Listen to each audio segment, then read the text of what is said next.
Welcome to the Michigan Travel Show, a kaleidoscope of stories about the people, places, and events that shape our great state.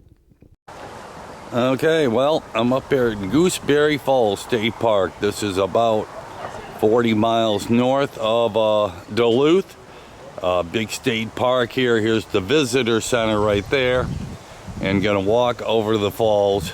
There's some beautiful waterfalls here on the north shore. Keeps the drive up to the Canadian border, all the way up to Grand Portage. So, probably about 100 miles from the border, right along Lake Superior. Okay. Civilian CCC worker here. I would like to. Big statue, the CCC in 33 to 42. Pretty cool. Helped build all the state and national parks around America between 33 and 1942, just before the war. Yep.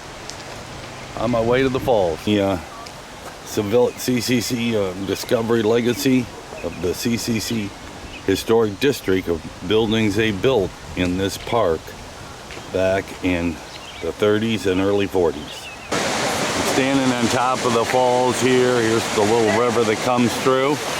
And here's the falls. Not a lot of water. We're in a little bit of a drought up here in the Midwest, upper Midwest. And here's what goes down. Wowee. In the spring, I bet you this is pretty cool. Not a lot of water right now, but in the spring, it's got to be packed with water. Wowee. Okay, well, these are the upper falls. A little more majestic looking. Pretty cool. Like I said, in the spring, that's got to be one huge rush of water. But we're in a little bit of a drought. Hasn't rained much up here in a long time, like Michigan. So it's a little on the dry side already. But a beautiful view this morning in front of these falls. Pretty cool.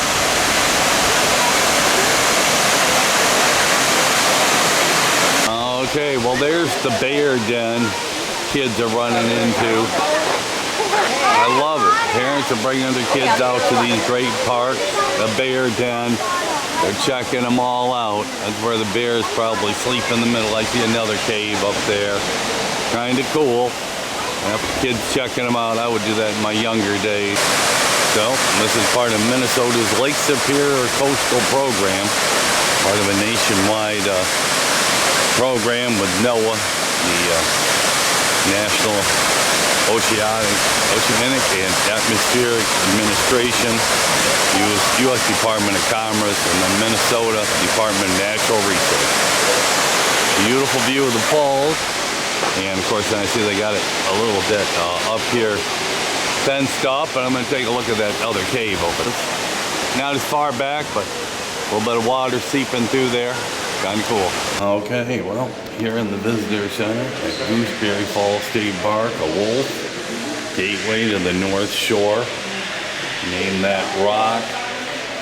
Joseph Alexander, he's one who helped create this park. Picnic Flow, Fifth Falls, Gitchagumi Overlook Trail, the big lake. Oh, here we are. So, we're at Gooseberry River and right along the North Shore here. Kind of cool. Lake Superior, the big one. Yeah. Like I said, someplace in this park. Like I said, CCC boys helped build this park.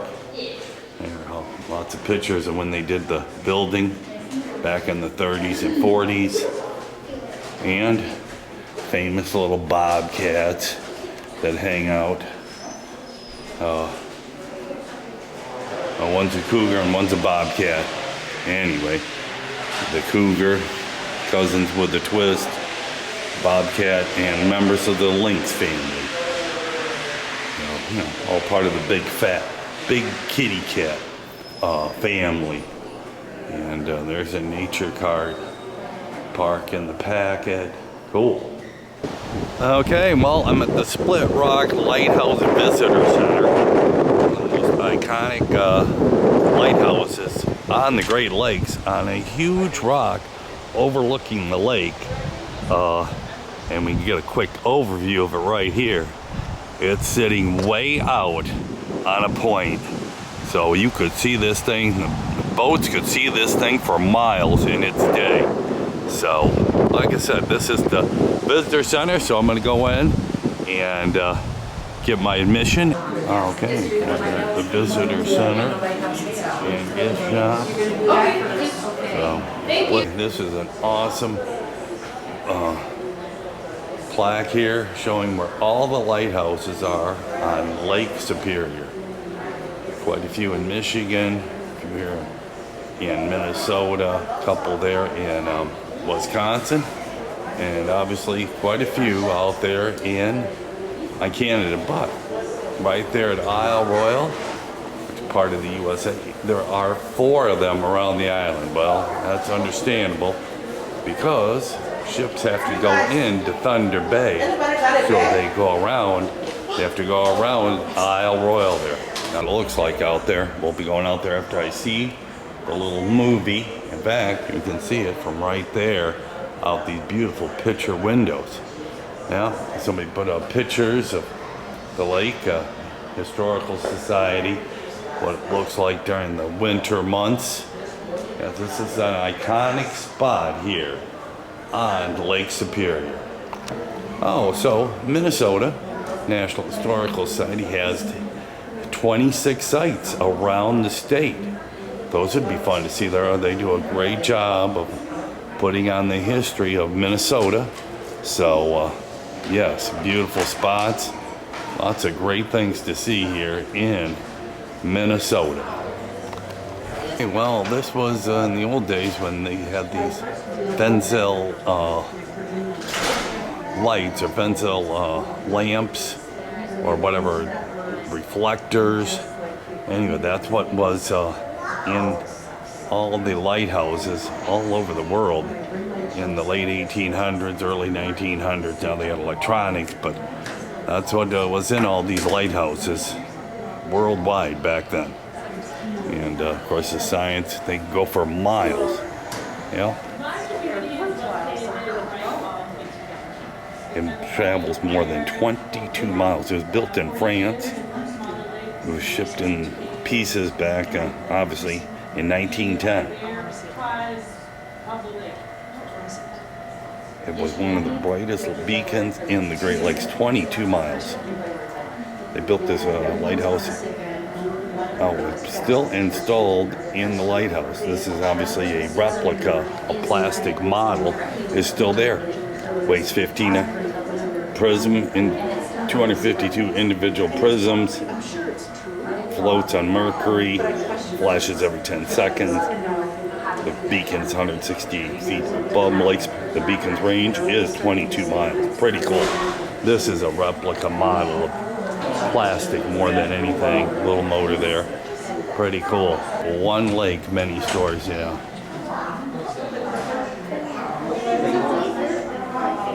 The highway out here was built in 24. And Split Rock Lighthouse was the most visited lighthouse in the 30s in the USA. Yeah, Lake Superior, the big one. Yeah. Probably only second to Lake Baikal, which is out in the middle of Russia. It's probably the second largest freshwater lake in the world. Yeah. Yeah. Snowshoes, a lot of snow up here in their day. It was crazy 100 years ago here. Yeah. Yeah. Playing what the operators wore. These guys who took care of the lighthouses. Building it. Who built the lighthouse? They built 10 hours a day, paid 35 cents an hour, lived in tents, and a Frenchman and his family cooked for us. Yeah. 30 and 50 men built it. Used dynamite, flatten it out. That was unbelievable how they did stuff back then. there, we have seen this before. Earlier. Right there, there's some pictures when they built it. Pretty cool.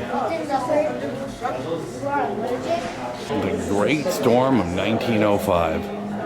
Well, it was in November of 1905. Well, that happened again in November of 1974 when the Edmund Fitzgerald sank. Storms come up here in Lake Superior in November, and one in 1905, 29 ships sank or were damaged. At least 32 people lost their lives. They built new, that's when they built this Split Rock Lighthouse and probably plenty others after that.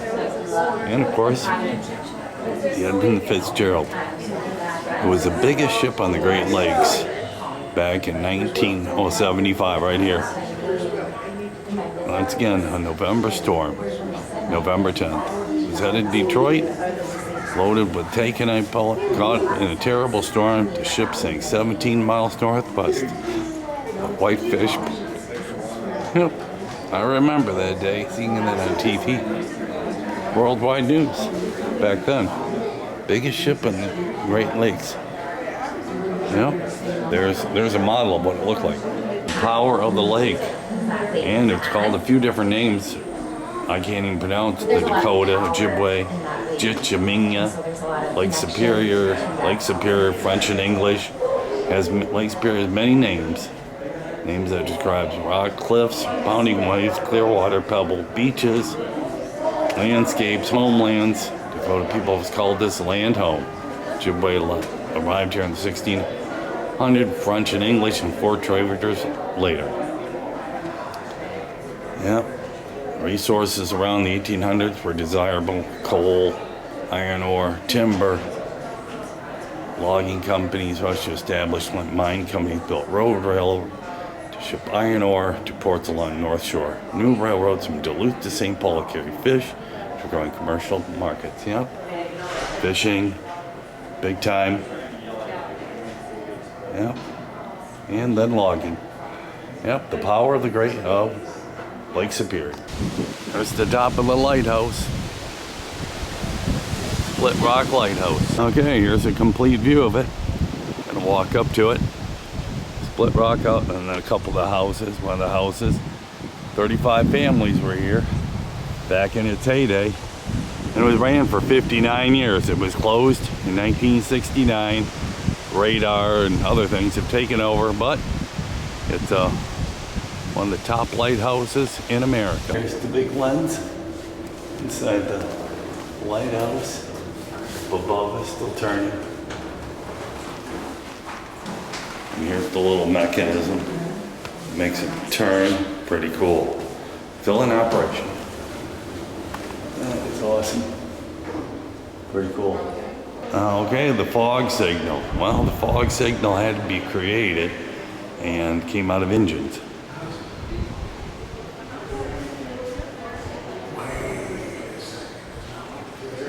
Built by air compressor, gasoline-driven air compressors, and 22 horse maintained. After starting, it took 9 to 12 to sound the signal. The signal was 2-second blast, followed by 18 seconds of silence.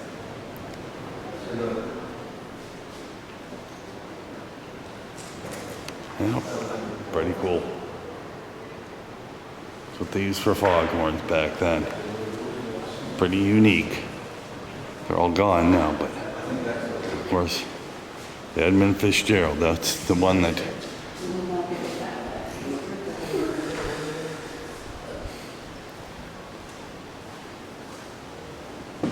okay, here's a beautiful view of the coastline. There's little jagged rocks, islands sitting along there. Goes forever like this for miles along Lake Superior. A couple of lightkeeper houses. And then the lake itself, it goes on forever. And the big lighthouse here, right at the base. Pretty cool structure. Well, built in 1910. Nice view of the lighthouse and that's the foghorn house. But anyway, yeah, nice view of it right here. Wow, majestic looking building. Pretty cool. Great view of the lighthouse, unobstructed view. You see the foghorn there. off of that building. Yeah, this is probably the best view of the lighthouse right here.